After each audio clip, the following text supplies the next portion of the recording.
Welcome to Shallow Book Club, the episodes where we slow down and talk books, both new and nostalgic. Whether it's a viral must-read or a throwback that still hits, we're diving into the themes, characters, and if the book really was that deep. In today's episode, we're going to be diving into one of BookTok's crown jewels, Sarah J. Maas's A Court of Thorns and Roses series. Is it worth the hype? What's behind its global success? We'll be breaking down the plot, the spice levels, and everything in between.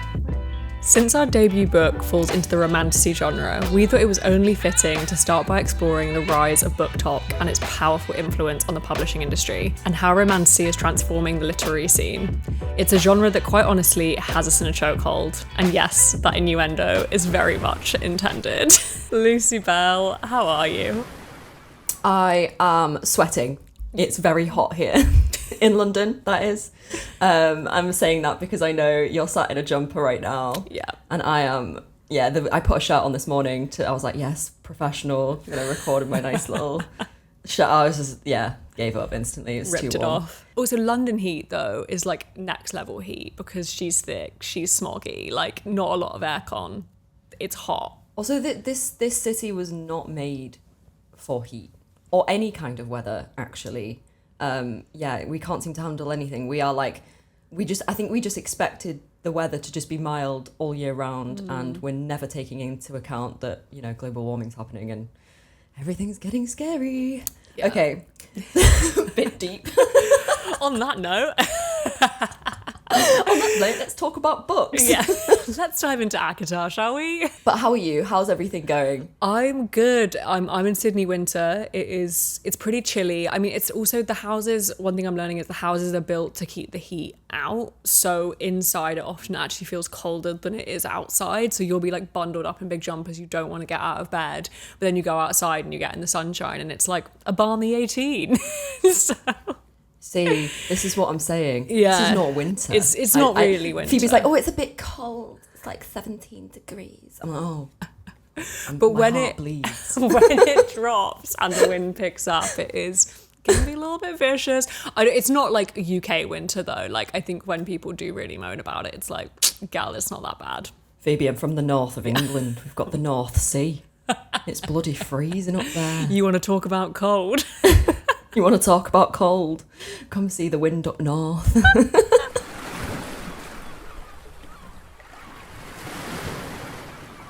Every week we're going to dive into a different book or book series, but I think for the first one, because BookTok is such this like global success and has brought so much to the kind of publishing industry, I just wanted to kind of dive into a few stats. Absolutely. But first, I just wanted to read this quote I found from Reddit, because I really found it quite hilarious and just very fitting. So it goes, if some clever person can figure out how to write a book that combines romantasy with air frying, they'll be richer than God. And I don't think they're wrong. It's so fucking true, isn't it? Like they would Where's be. the book going? Yeah. Inside the air fryer? Or you put your manuscripts in the air fryer and then they come out as a romantasy novel. Done. All I'm saying. Magic. Whoever makes air fryers, you're welcome to have that. Anyway, stats are sexy, romantasy version. What have you got for us? I love that. Stats are sexy, romantasy's version. Yeah, a little Taylor Swift input there. Love that. So, I mean, taking it way back, Twilight 2005 by Stephanie Meyer, I feel like was the publishing sensation of its time, and I know I was obsessed with the Twilight series. It was kind of my introduction to YA novels, or kind of the more, you're getting a little bit older and you're, thinking more about boys and stuff like that. And then Twilight was there to like feed that fantasy. And I think in my head, I had this kind of surgence of reading a lot of these kind of novels. But then I just stopped. And in my head, it was like, oh, I'm getting older and, I don't need to be reading that kind of stuff anymore. And I feel like with BookTok, like 20 years later, we've suddenly got this resurgence of everyone's reading these like high fantasy novels or, borderline YA novels, but I think they're teetering more into like the kind of adult fantasy. Agree. And BookTok has over 13.6 billion suggestions, and it's just growing year on year. And I feel like TikTok is a platform where you're seeing emotional reactions. So, when people watch a film, they'll react to it on TikTok, and you'll go and watch that film. And I think the reason that BookTok and fantasy novels are doing so well is because people are, recording their response to, their favourite character dying, or the two characters who are in a love affair doing something, that you're getting that and you're like, whoa, I want to be in on this community, Definitely. I think also, we're going back to your thing about Twilight, is I'm not sure off the top of my head there's been something that has had the girlies, the book community, in such a chokehold since, and ACOTAR feels like the closest we've got to that in quite some time. And then you kind of add BookTok into the mix, and it's just a bit of a perfect storm. And I think also as well, like online community wise, BookTok's like a really genuinely lovely community. Like when we've ever dipped our toe in like the odd BookTok TikTok video, we get really funny comments. People are very kind of open and willing to chat about what they're reading, and especially the romantasy side of it. These guys are engaged online. Oh, hell yeah. I mean, Sarah J. Maas and Rebecca Yarros are like two of the big kind of authors at the moment for kind of romantasy novels. So in 2024, romantasy generated $610 million in US sales, and that was up 454 million from 2023, which is astronomical. Holy shit. And the 5 of the year's top 10 bestsellers were Sarah J. Maas or Rebecca Yarros. And also in the UK, sci-fi and fantasy book sales jumped 41.3% from 2023 to 2024 as well, which is kind of, it's just insane. Like the thirst, the hunger for this genre it's massive.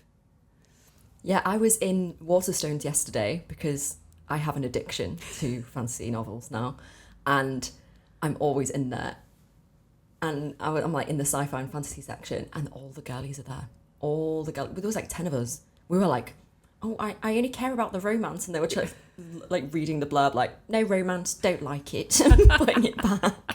Well, yeah, because also like, it feels like a very... It's for the girls, isn't it? And not to say boys can't get involved, but for me it feels very like intrinsically female. Yeah, we get our kind of spicy fix through books rather than on screen. That's all I'll say on that. And moving on from that, I think it's no surprise that 82% of romantasy readers are women. But there is a critical argument that it kind of dilutes the fantasy of it. I mean, I'm reading a book called Quicksilver at the moment by Callie Hart, and I will say, I think from going from Rebecca Yarros's Fourth Wing and ACOTAR to Quicksilver, I'm kind of missing the real world building and really focusing on that. Like they really focus on the romance and the romantic storyline, and I do like that, and I do like the spicy sex scenes, they're great, but I just feel like I want to know more about the world. I want to know why this place is like this, and it kind of it needs that as well. So often you find that the romance is taking over the fantasy a little bit in some of the romantasy books. Yeah, I think I like the fact that there's that romance and there's that, that real like chemistry between characters. But I think a really good writer, from what I've been reading, can do that and do the world building at the same time. Absolutely. I don't think you need to do one or the other, I totally agree. And going back to kind of the TikTok, BookTok of it all, you told me about this earlier, is that publishers are kind of responding to this hype and they now have TikTok specific content teams, right? Yeah, it's mental. I mean, one of the a lot of like the kind of indie authors, they're kind of crediting BookTok at the moment for kind of launching their careers. We spoke about this with Luke Bateman, who was like a TikTok influencer who, he kind of read all the books that the girlies were reading, and he was quite hot. He's like a rugby player, and he would kind of, talk about them, and the girlies would go crazy for him. Anyway, he's kind of got this like 3 to 5 book deal, publishing book deal, and it was a bit of a kind of stir because women kind of enjoy these books, and they're kind of for women, and they're written by women. And it was kind of a little bit of a controversial thing for him to just, come onto the scene and instantly get a book deal without having written any books before in his life, and there's a lot of indie writers and, who are out there who have been writing for years who haven't, reached that success. But I think Book Talk is that, in a sense. It is that, if you do well on social media and on Book Talk and on TikTok, then consequentially you're going to probably do well in the publishing industry, because it kind of goes hand in hand. 100%. And I think obviously the book publishing world has been on decline really for quite a while, and self-help is seeing a sales decline of 21.1% in 2024, and it's probably not an isolated genre either. Publishing as a whole is on the down, but yet enter Book Talk and suddenly we're seeing massive growth again, right? Yeah, we're replacing the mindfulness self-help books with escapism, with spicy romance. Spicy fantasy. And that's how you deal with your mental health in 2025. But yeah, actually, after consistently shutting down stores, Barnes and Noble actually are going to be opening 60 new stores in 2025, which is reversing years of their decline. Like, they were like in the pan, like, oh no, we're not going to survive. And I feel like when I walk into a bookshop and I walk into Waterstones or one of the similar UK bookstores, it is rammed. It's rammed, and it's really nice. Yeah. Because I feel like we're in a time in society where we're always on our phones, we're scrolling, we're doom scrolling, we're watching things, our screen time is through the roof, and it's just so nice to see people picking up a book. 100%. And even if it is an absolute trashy book, please just pick it up. Yeah, it's just, we'll get more into this in the episode, but I think for me it's just been absolute essential escapism at a time where we really, really, really needed it. I feel like I really switch off when I read at the moment, and I'm complete. And I think fantasy is great for that, because the worlds are so intrinsically different to like our world and where we live and what we do, that you really get lost in the book and your mind doesn't wander, and you're not thinking, oh, this is quite relatable. Like, you're like, this is not relatable, and I love it. And like, you kind of put yourself in that world. And I think that's what a lot of people do. And there's this whole like book boyfriend on like TikTok and stuff, and all the characters are like that. You feel like you're so in it that you are the main character. Yeah. You do. You read it through the eyes of the protagonist a lot of the time, and you feel like you are Faerie or Violet or whatever. It's amazing. I'm so immersed. So a bit of background, basically, if you haven't heard of ACOTAR, where have you been? A Court of Thorns and Roses is a best-selling fantasy romance series by Sarah J. Maas that follows 19-year-old Feyre Archeron as she is swept into the magical and dangerous world of the Fae, blending epic love stories, political intrigue, and rich world-building across Prythian's fairy courts. The series has captivated readers worldwide, with 5 books out and a 6th confirmed. Can't wait. It's sold over 38 million copies, topped bestseller lists, and won multiple Goodreads Choice Awards. And that is all from Wikipedia, my friends. Before we dive into this book, there is going to be spoilers. But first off, Luce, what made you pick up this book, and does it live to the hype?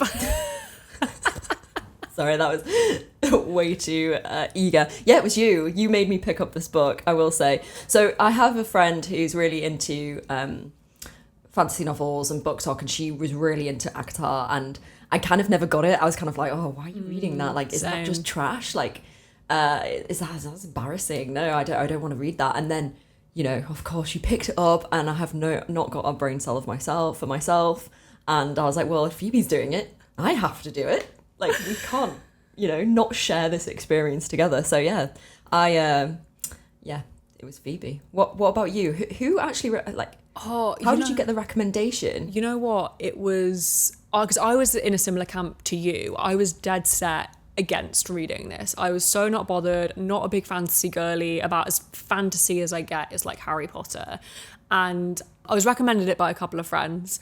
And then I just caved and was like, fuck it, I'm just going to pick it up and see what the hype's about. But I was vehemently against it. And then I think I messaged you and was like, you've got to fucking read this book.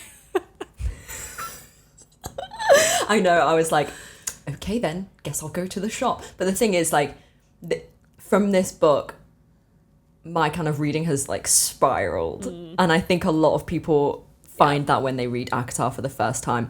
But what I have to ask you first, how deep is this book? We've got to do the whole like shallow, is it really that deep? Is this really that deep for you? Like, is it quite secretly profound? You know, look, I think there's a bit of a sliding scale, because in some ways I do think this book series is that deep, because it's drawn in so many readers. Like, it has exploded. Like, to call it a worldwide phenomenon is probably putting it lightly. Like, it is everywhere. Like, you go to the beach, you go to the airport, you're on a train, someone is reading this book series, and of varying ages as well.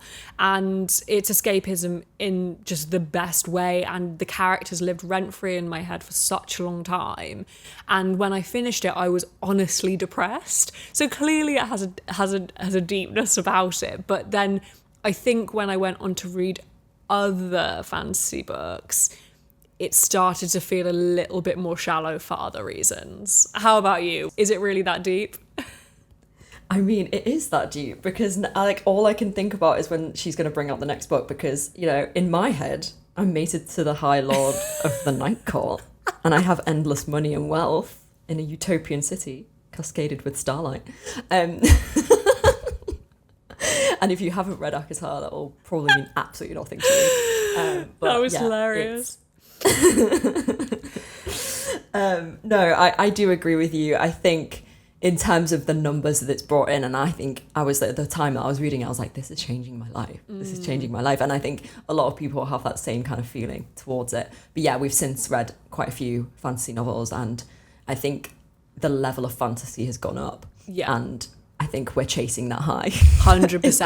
100%. But I think I would like to say before we move on is that I think a lot of the time these kind of books are dismissed as shallow or less than because they cater to females, and it's seen as like silly escapism. And I think I just want to like knock that on the head, because these books really mean something to people, and that's not silly or shallow. Like, I think it's amazing.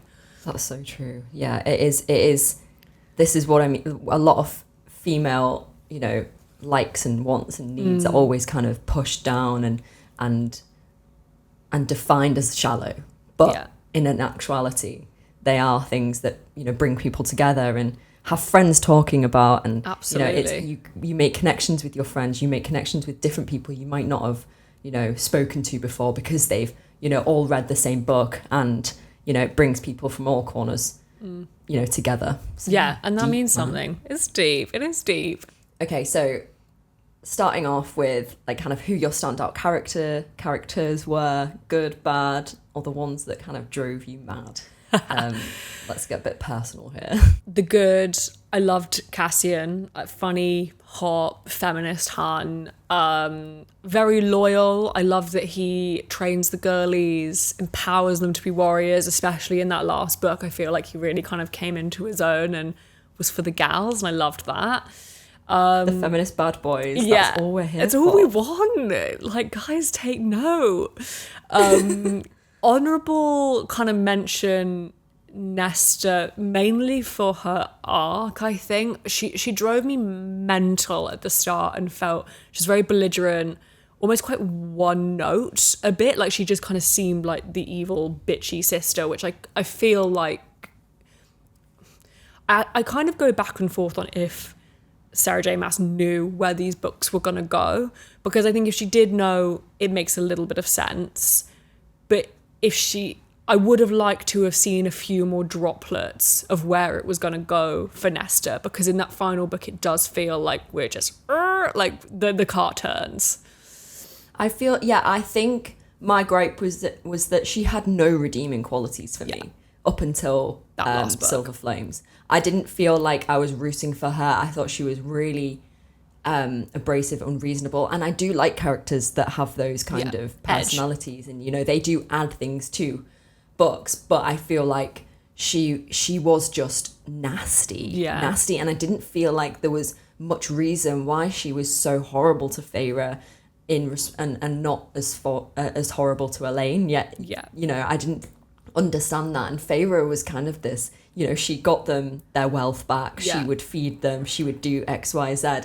And Nesta had there was no kind of like, oh, I'm going through this because, you know, I killed my mother or something. You know, there was no kind of like, where's the why? Oh, she's got this. Where's the inner turmoil coming from? Yeah. Like, okay, you're the older sister and you've got a lot on your shoulders, but you're not carrying anything. You're not the one going out and doing all these because things, you know. The classic kind of sibling dynamic is that you generally get that from the eldest.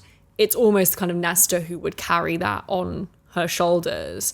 And I think especially when I got to Silver Flames and I realised it was from her POV, I was like, fuck, I don't know if I want to read this book. Like, I'm not sure. And then actually Silver Flames ended up being one of my favourite, and that character development and her arc was really, really interesting. But at the start I was like, you're pissing me off. I know, I was so angry when I got to Silver Flames and I was like, what? This is from Nesta's point of view? Yeah. Fuck that. I was like, where's Feyre? Where's our Feyre? Where's our gal? Dynamic? Yeah, I was a bit annoyed about that, I won't lie. But then obviously when I carried on reading, it is probably I think Mist and Fury is my favourite, but I think Silver Flames is a very, very close second. Yeah, honourable mention. Back to characters. Justice for the Surreal always has the tea, always has the gossip. Dropping in the mate line, like, oh, whoops. It's like, stay with the High Lord. Yeah. I didn't say which one. And just as a side note, I just really was just pissed off that she was angry about it. I was just a little bit like, grow up. I'm not really sure why you're pissed off about this. Like, because I think when you get the Lucian Elaine situation and she knows from the get-go, she just freaks the fuck out, and it's like, babes, this is why you weren't told. So yeah, those are kind of my wrap-ups on characters. How about you? Oh god, can we just talk about Feyre? Because she really, really frustrated me. And I know she's the main character of this book series, but in the first book I was like, oh my god, you killed one of this, you know, Tamlin, who's the High Lord of the Spring Court, who takes her from her human life and brings her to the Fae world. Yeah. And he, instead of, you know, she kills one of his, like, loyal, like... members. Yeah, exactly. And, you know, she's then, instead of being executed by him, he takes her to his, like, mansion, gives her all the clothes, all the food, everything she would ever want in her life. You know, she comes from this very poor, she lost all of her generational wealth, and, you know, they've been living off scraps, and she's been hunting in the woods and starving to death. And then suddenly, you know, she's glad in all these gorgeous, like, clothes, and, you know, she's just so horrible to him. And I just feel like that book, although it was really good, I found her so insufferable. Yeah. What did you think about her? I mean, she's just a classic pick-me, isn't she? Like, I think, especially in that first book, like, she did piss me off a little bit, because I'm like, babes, this has really, like, worked out for you. And yes, you've been taken from your family. I can't imagine that feels great. But, like, you were horrible to her. Like, by the way. Yeah, like, as a reader, I was like, he's going to chuck her in a basement. And this book is about her escaping and then getting Stockholm Syndrome. Like, that's what I thought was going to happen. But yeah, I think a little bit of justice for Tamlin as well. We'll get into that. But yeah, I agree. I just found her, like, incredibly immature and frustrating, to be honest. Yeah. I mean, that's everything a 19-year-old illiterate girl could possibly want, is, you know, to be taken out of her poverty-ridden life with a family who don't appreciate her, who basically hate her, where she's having to, like, shoot a rabbit every day to try and survive. And then, you know, this, you know, Fae warrior comes and gives you everything you want, and you're like, this is awful. I hate it. I hate this life. What am I supposed to do? Wealth and prosperity. Oh my god, I hate it. Yeah, she was a bit insufferable. Also, at the beginning of Mist and Fury, she was so pick-me, but we'll kind of get into that a little bit more.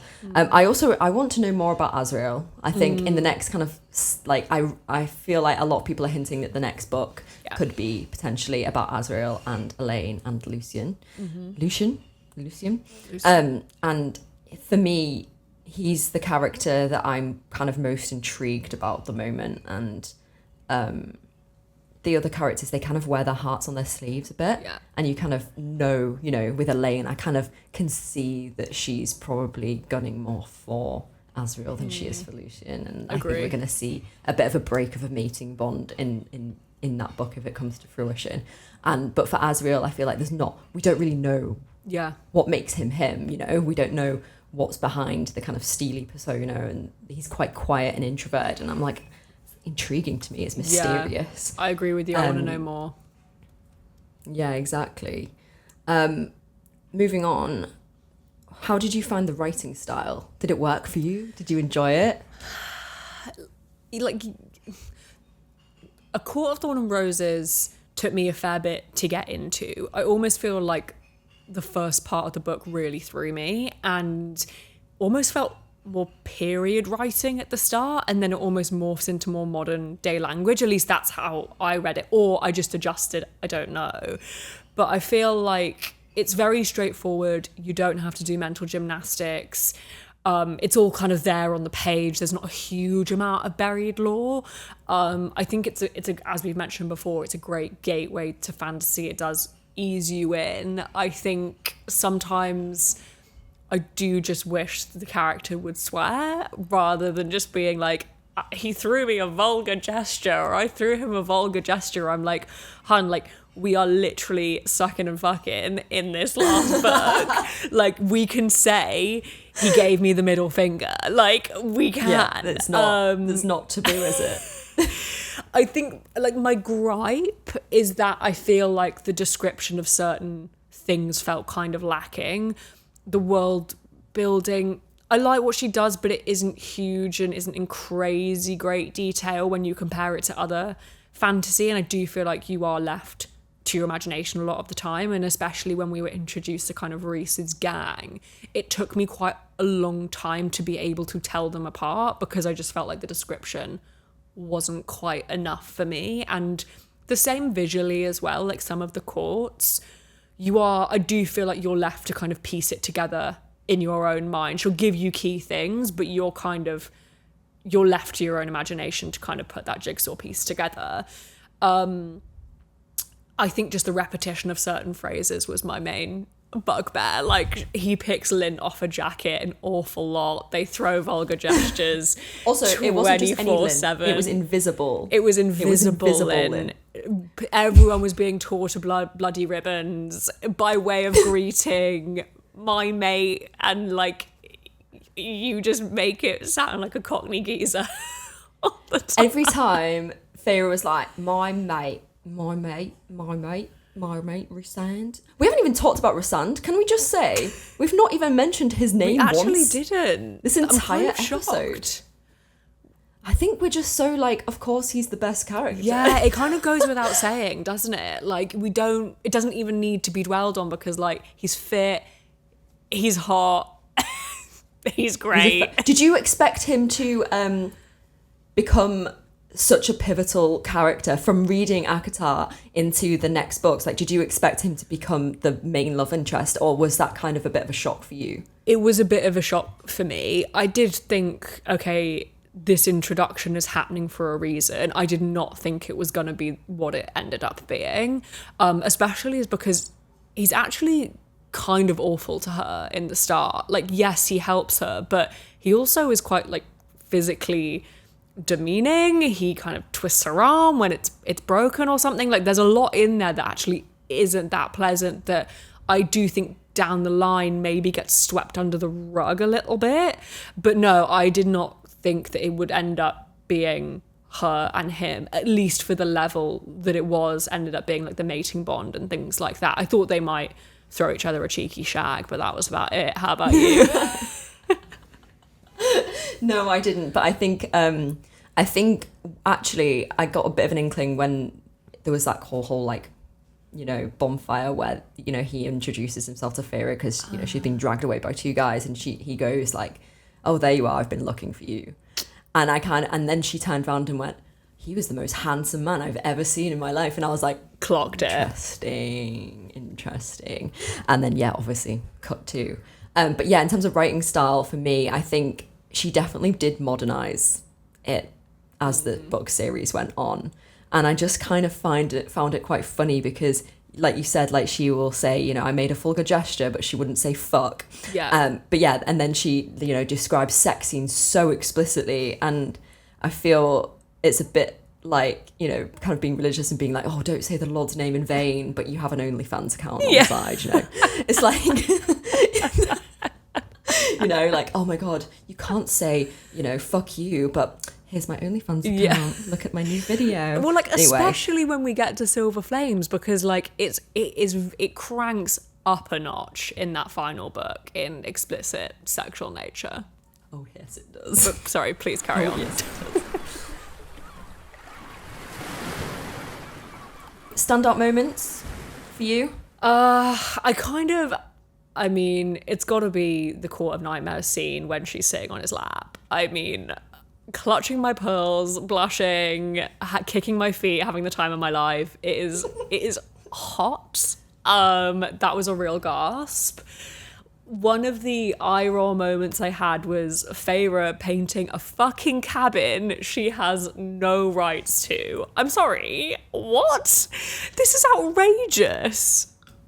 This is like something that's been in their family for generations, and there you are just sweeping paint over Fucking it. Also, that's painting another eyes one on of my it. gripes with her. Why is she like this amazing painter? Where did she learn? Who taught her? And why is it always with these kind of main character arcs that they're always an artist? I'm like, why are you an artist? Like it's always the standard female, like she's never like, you know, creating a plan to go to the moon. Like she's always an artist, she's always painting. Yeah, she just and wants one to of paint. my, you know, real bugbears is this pocket between realms that she Yeah. just throws shit into, and that's never expanded on. Yeah. She's like, oh I was just painting and I just threw my equipment into the pocket between realms so Rysand couldn't see it. And I was like, What are you talking about? wait a second, what is this pocket between realms? Can we let's just rewind here. Oh, can I use it? Also, the fucking worm in the first book. Oh. What is that?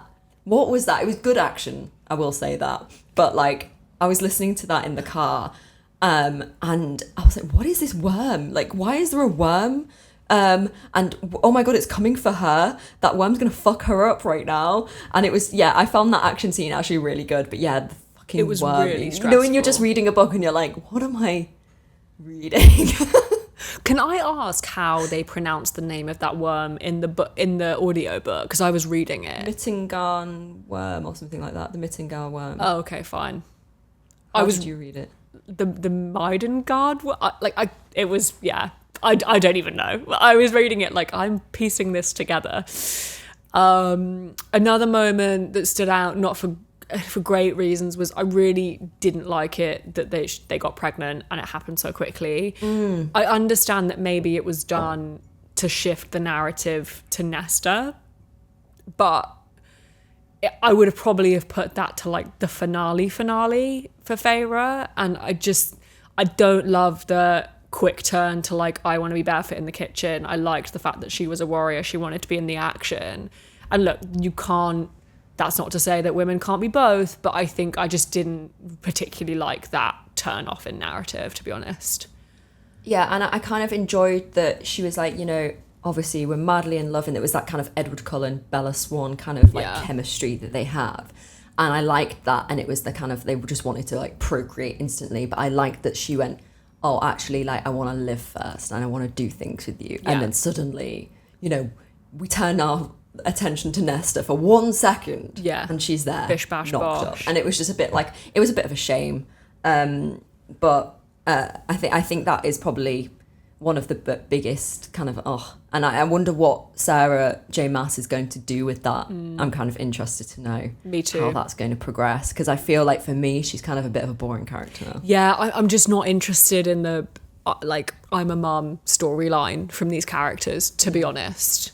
I need some more turmoil. I need Rysand. Like, for example, Rysand, when he died in that book, I remember messaging you like, oh, he's dead, this better not be permanent, like, fucks. And then literally the next page, he was alive again. Yeah. And I needed a little bit more from that. I needed a bit more of a permanent, semi-permanent death, because I think that builds a really good narrative of you're feeling like, oh my God, we could get him back, and how's she going to deal with this? It's like Bella Swan and New Moon, like that whole book is built on the fact that Edward's not there, and you're kind of yearning for him in a way. And I feel like there needed to be a bit more of that in terms of Rhysand and Feyre, and not, we obviously had half of the book of A Court of Mist and Fury where they're not, together, or they're not seeing eye to eye, and that was kind of exciting. Yeah. And then as soon as they kind of get together, you're kind of like, oh, yeah, they're together. It's all now, good.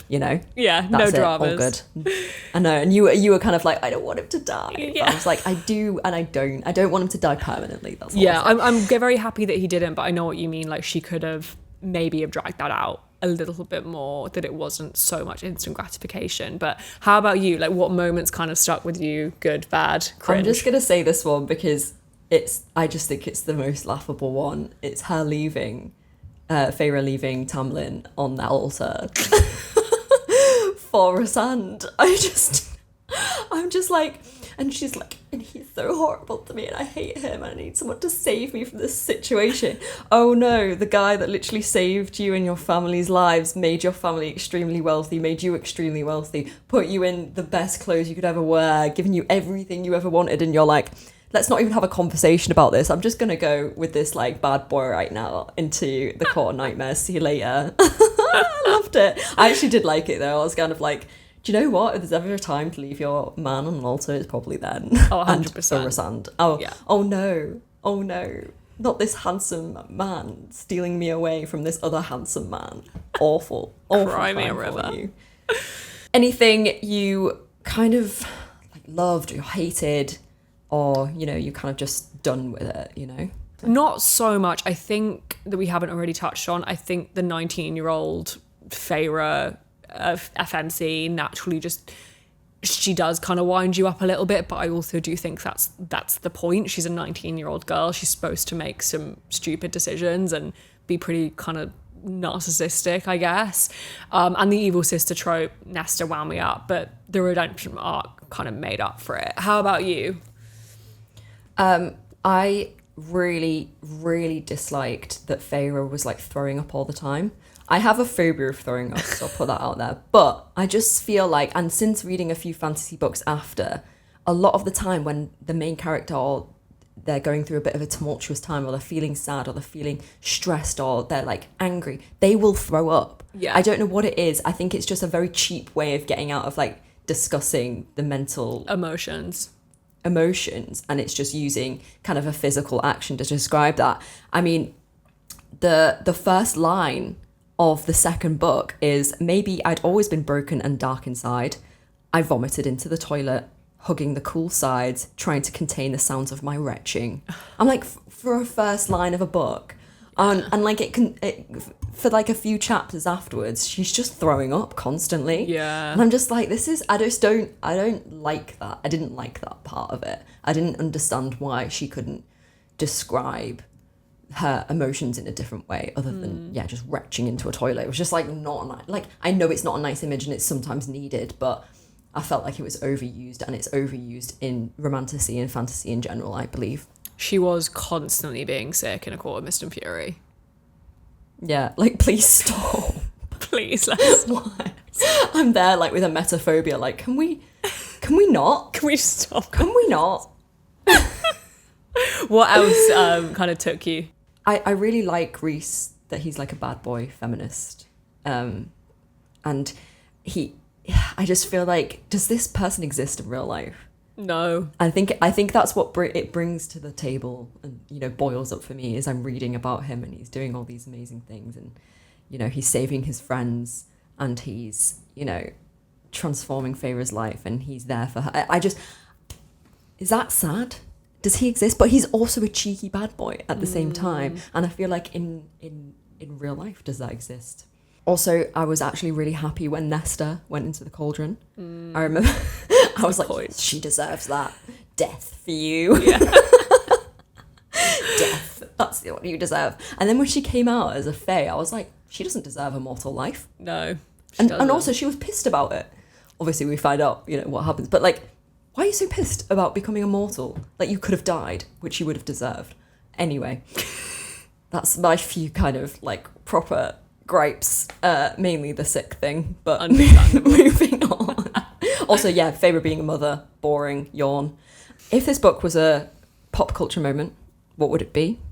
Or if this book had a soundtrack, what would be the title track? Such a good question.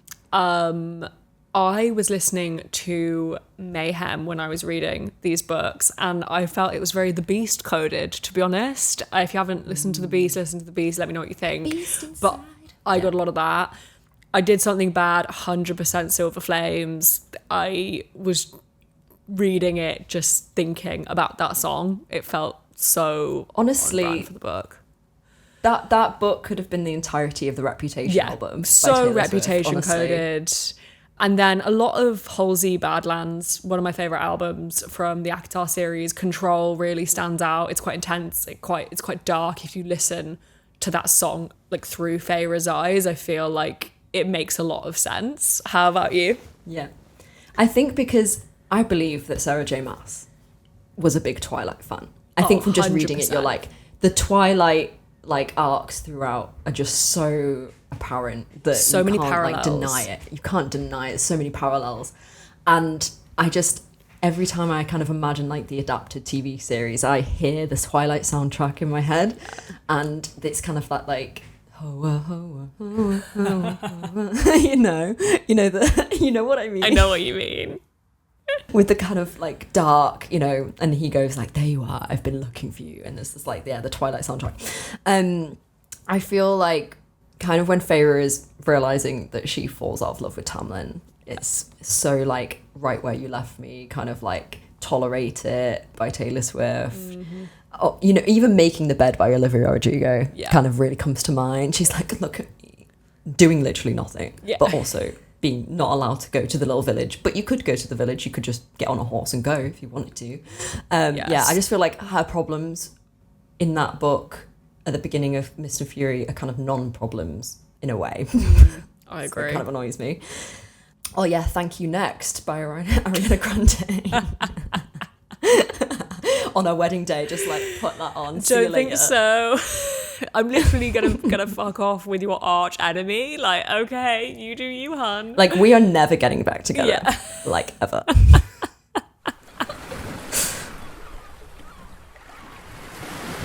Okay, so how would this book be adapted for screen? Such a good question. Well, I feel like there was an adaptation in the works, but I feel like it's been paused or cancelled, so TBC. But the dream adaptation for me definitely has to be Thomas Doherty is Rysand. For me, he's also Scottish, and I have a real thing about the fact that the courts should represent the accents of the UK in which they're based, because of the map at the front of the book. I will die on this hill.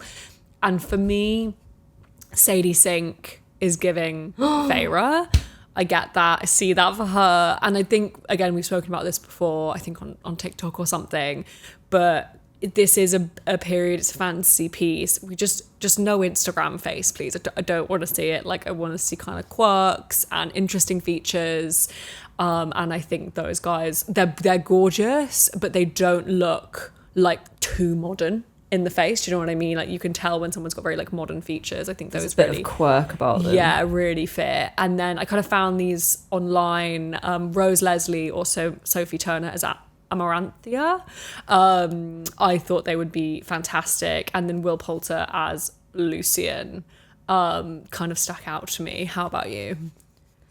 Oh, I absolutely would die for Sophie Turner to be Amarantha. So like, good. I think she would slay. But I also think Emily Blunt would do a great job. Yeah, she'd be sick. I really think she would do a great job.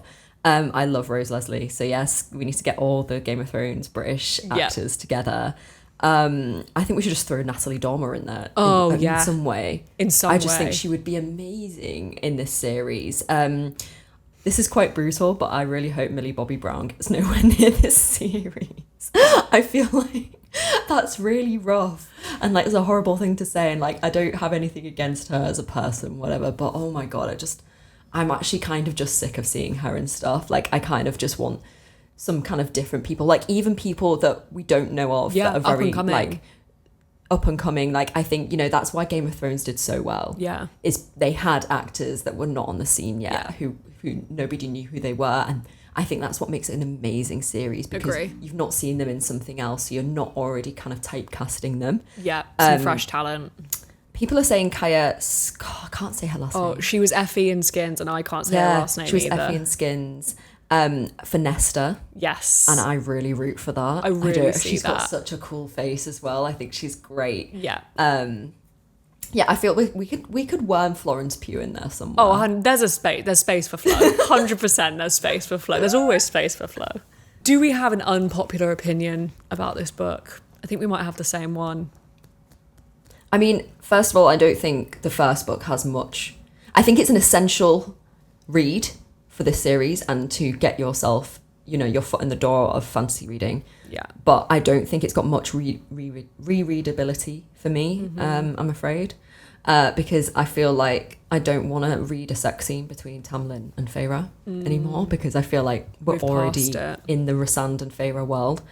And yeah, I just think the turmoil, like we said, between Rhys and Feyre just needs to be a bit ramped up. We need to less homemaking, more like bed making. Bed unmaking. Oh, so I really hope my mum's not listening to this. I'm going to tell my mum to not listen to this. Please switch off. Mine is Justice for Tamlin.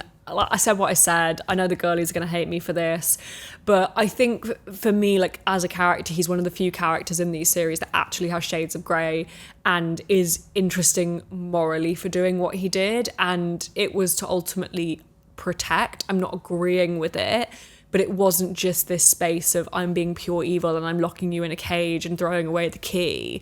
There was layers behind it, and I think just typecasting him as purely evil for doing that is wrong. Like there's shades of grey to that decision. And also she kind of ran off with his like arch enemy who is known for mind control with this crazy evil reputation. Was he supposed to not go after her? Like, also, Feyre ended up ripping that court apart in book 3. So I think there's a very interesting arc and space to that. And then ultimately he saved him and her. I think that was in book 3 or book 4 as well. But yeah, I think I just don't like the Tamlin is evil conversation, because for me, he's actually one of the more interesting characters. And Feyre is not innocent. No. Feyre is not innocent. She cannot get on her high horse and be like, Tamlin is so horrible and this and that, because she's really awful a lot in these books. So yeah, I totally agree with that. Yeah. Sorry, that's my rant on that. Would you recommend this book? And who do you think it's actually for? It's going on your rec list. I believe it's for anyone, but I specifically believe it's for people who want to get back into reading again. If you were an avid reader when you were younger and you've kind of lost it and you've kind of tried to pick up, the bestsellers and, something is just not, you're not kind of getting that hook where you can't stop reading. Because I think that's what happens with this series is you start reading it and you cannot stop. You cannot stop. You're thinking about it all the time, and it's so addictive. And this, I can say for a fact that this book series will give you that, and it gives you that kind of momentum to then read more, and then you can go back and read those books that maybe they weren't as page-turnery as these ones. I think that's who this is for, and in a way it's kind of like reality TV. It's not super highbrow. You're not like, but you do get something from reality TV, and you get something from ACOTAR. What about you? I agree. I think it's for the girlies who want some spicy escapism, but I totally agree with you. Like it is the gateway drug to getting back into reading, and I don't think this is an us and you thing. I think this has been very widely felt of the girlies who were probably into Twilight like yourself, and the iPhone and Instagram has taken over, and we put books down and we pick these up and we're like, oh my God, this is incredible. And this is the escapism that we just sorely need right now. So yeah, definitely just the girlies who want some heat, something fun, something to dive into, I do feel like my screen time has gone down a lot. Yeah. Also, we need to mention, we have a shallow TikTok account. And when I was in, I can't remember which supermarket what I was in, but I saw a Reese Coke bottle and I took a little video of it, sent it to Phoebe, and I was like, lol, look at this. And she was like, put that on TikTok right now. And it is currently at like 370k views and like 62k likes. So like when we say that people like this series, they fucking like this series and they're obsessed with the love interest. So yeah, dive into it. I mean, it might not be like diving in the deep end of like great literary classics, you know, but it does scratch an itch, I think, that women seem to like so desperately need in these like kind of modern times. And there's a lot of chaos, there's a lot of like societal turmoil in the world, there's a lot of things that are scary that are happening, and like there's a lot of, you know, when you open your phone and the news is just doom and gloom, and you know there's a lot of heavy stuff going on. And I just want to end this episode with a quote from Valerie Stivers from her article "How the World Fell for Romantasy," because I just think it's a really good way to kind of round off and show how much this series means to people and means to women across the globe. Every broomstick offers an echo of Harry Potter, every magical ball taps Game of Thrones, and the narrative voices are quite simply contemporary, regardless of where in time or space the books are set. Characters in medievalish settings have thoughts such as painkillers are awesome. They use the magical equivalent of the internet, they love fashion and shopping, have anxiety attacks, and display modern values like girl power and casual promiscuity. Romantasy writers are the lawless bumpkin daddies, but they can tell a great story, and I found something liberating in their freedom. And now it's time for... What a pile of bollocks! Now's the time of the show where we just chat shit about something very insignificant, something that winds us up, winds us up, fucks us off, makes us mad. Lucy Bell, it's your turn today. What have you got for us? Going on holiday to Dubai. I hate that. Why are you going on holiday to Dubai? I don't get it. I don't know what it is that attracts people to go to Dubai on holiday. I feel like you're a very specific person if you like to sit by a beach surrounded by concrete. I don't get it. I don't feel like I don't know how to do this without people like literally like do you know what I mean? I just feel like there's more to life. There's more there's more culturally significant places to go. Also, I feel like there's some it's getting deep. I mean, it's fucking hilarious, but I know what you mean. It's like, how many people are we insulting saying this? In a way, like, I don't care if you're insulted. Like, I'm not bagging on you as a person. If you want to go to Dubai, then fine. But I just really don't get it. I don't see what you're going there for, because when I see a picture of someone on the beach in Dubai, there's no, the landscape is what, a Ferris wheel. Like, I just don't I don't know what you're there for. Is it clout? Is it just the fact that it's kind of like a money city and you go and you drive a Lamborghini on rent for a little bit and you pretend that you're a millionaire? Is that the appeal? I don't know what the side of appeal is, but I don't like it. And also, like, you're not allowed to hold hands there. Like, you're not allowed to... I just feel like you're kind of closed in your specific resort, and there's all these kind of rules, and I don't know whether I'm a big fan. Well, there goes our Dubai Tourism Board sponsorship.